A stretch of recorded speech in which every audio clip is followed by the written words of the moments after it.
Good afternoon, ladies and gentlemen. Today I'm trying to brief you about the situation in Libya regarding higher education. My name is Fathi Akkari. I am the Deputy Minister of Higher Education. I've been appointed to this post in last November. When we arrived at the ministry, we had a country coming out of liberation. It was Liberation War. We had 324,000 university students and about 173,000 technical institutes and school students, and all of them were out of school except few cases. The first priority for us was to re-establish classrooms again, send everybody back to classrooms.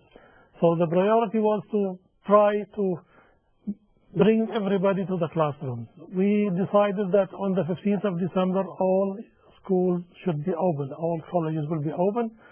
Slowly they start to open and come back. And the main task was to just engage everybody in education. The process was flexible in the sense that the different parts of Libya went through different phases of the liberation. Some were liberated earlier, some were liberated late. So some were going through schooling, some were going through fighting. Some of the fighting took place in some of the university campuses and schools. So some of the buildings were a little bit destroyed, or the streets and some of the labs, some of the equipment. So it was not an easy job to do. Also, we have to maintain or meet the requirement of different groups of students. Some of them have done exams.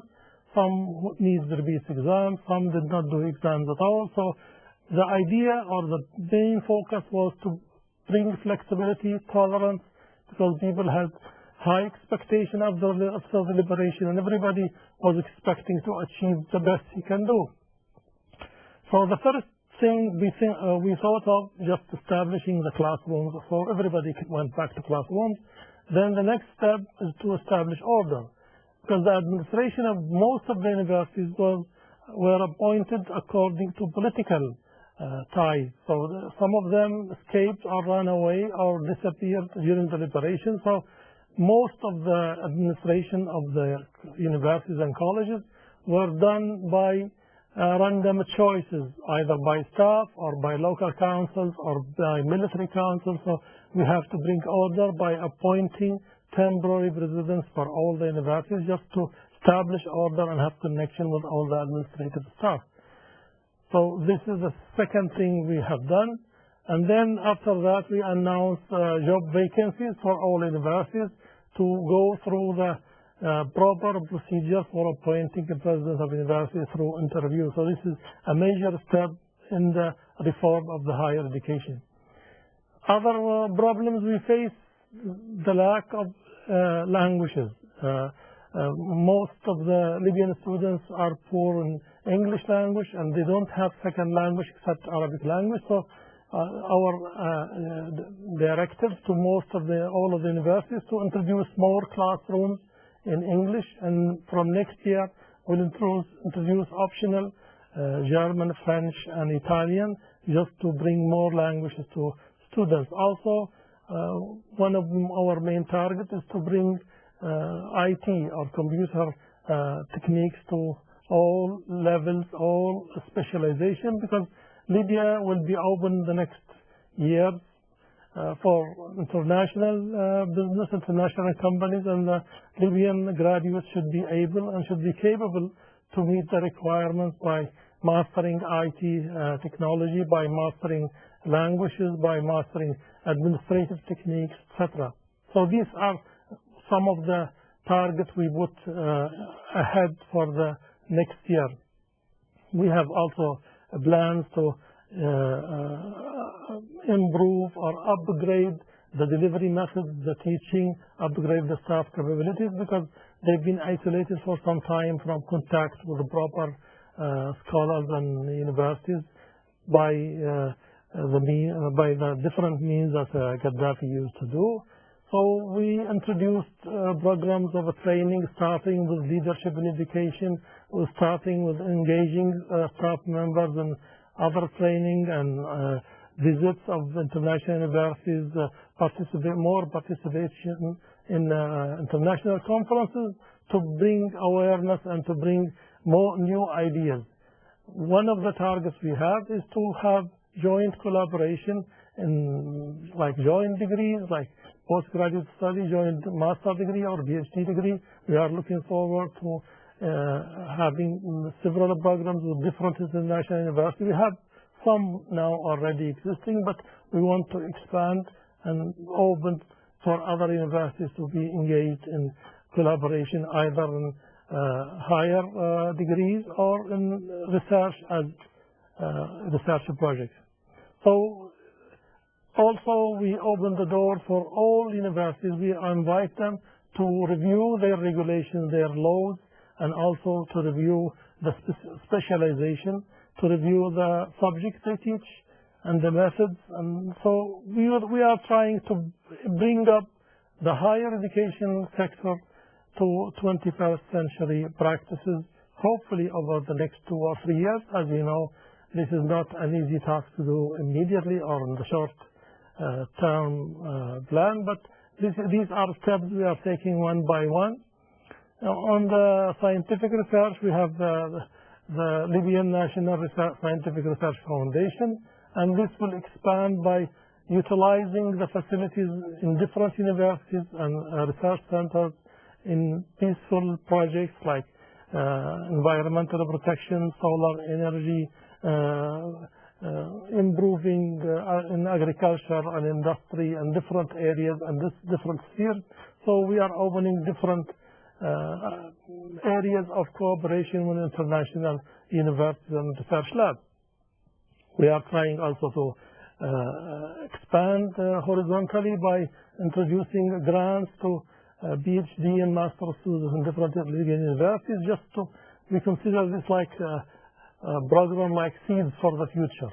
If we provide grants and support for our postgraduates, this will improve the outcome of their studies, and also will supply them with the necessary money so that they can travel abroad or buy equipment or do some experimental work, whatever they are going to do. So this is one of the schemes we have in mind. So in different aspects, we are trying to introduce flexibility in terms that the students can exit from the system at earlier time or can come back after working for a few times. We are introducing also like continuous education schemes, so that in the evening, whoever did not finish his schools, he can continue in the evening or do a postgraduate studies. We are introducing training programs just to improve the capability of our earlier graduates, just to add to their experience and skills from IT technology, some international or foreign language, so that will give them an edge in getting a job. So in different areas, we are planning different schemes and different methods to improve. And we look forward for the cooperation with the United States. As we all know, the United States has great experience in education, engineering, and science and research, and have lots of facilities. And also the size can absorb the large number of people who will be engaged in like scholarships and postgraduate studies, because for the last 40 years, many Libyans did not have a chance to finish their studies or to continue or proceed and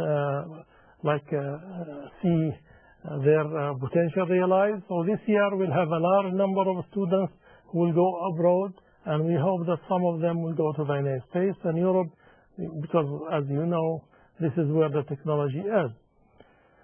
These are among the aspects we have. We have also another problem, as I mentioned earlier. We have 340,000 now at university, studying at university, but we have only 183 this year studying at technical schools, and we would like to reverse this ratio.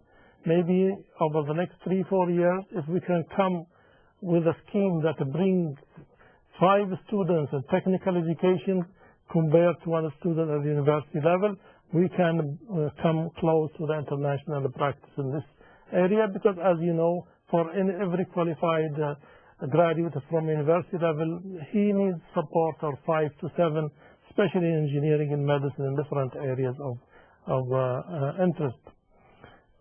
On the other side, we are introducing community colleges because we want to prepare young people who missed chances at the university or in secondary school just to join community colleges that will prepare them for jobs in a shorter time.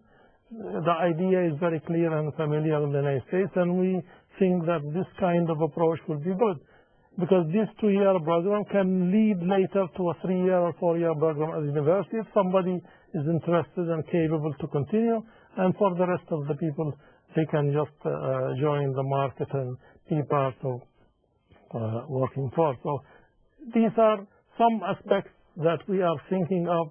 We have big hopes and big plans, and we need the support of international universities, international organizations, research labs, and we look forward, hopefully, to meet more universities from the United States and more scholars and invite some of them here, because it's not only on the higher education, but in different aspects of life, because Libya has been under dictatorship for a long time, and most of the country is destroyed. I mean, even it's not totally destroyed, it's all old-fashioned style. So there is lots of business that will be taking place in building, construction, industry, railways, airports, harbors, roads. So we see a good future for business in Libya for over the next 10 to 15, maybe 20 years. And this is a good chance to train Libyans really on job training as part of the international businesses that are coming here. They take over also training some of the Libyan manpower by giving them like on-job training together with our technical training and educational systems that will upgrade and uplift the average level of education in the country as a whole. So this is like a major idea of what we have and what we are planning. Hopefully we can, with the help of our friends, we can realize it together, and we look forward for a better future, better relations between Libya and the United States. Thank you for your attention.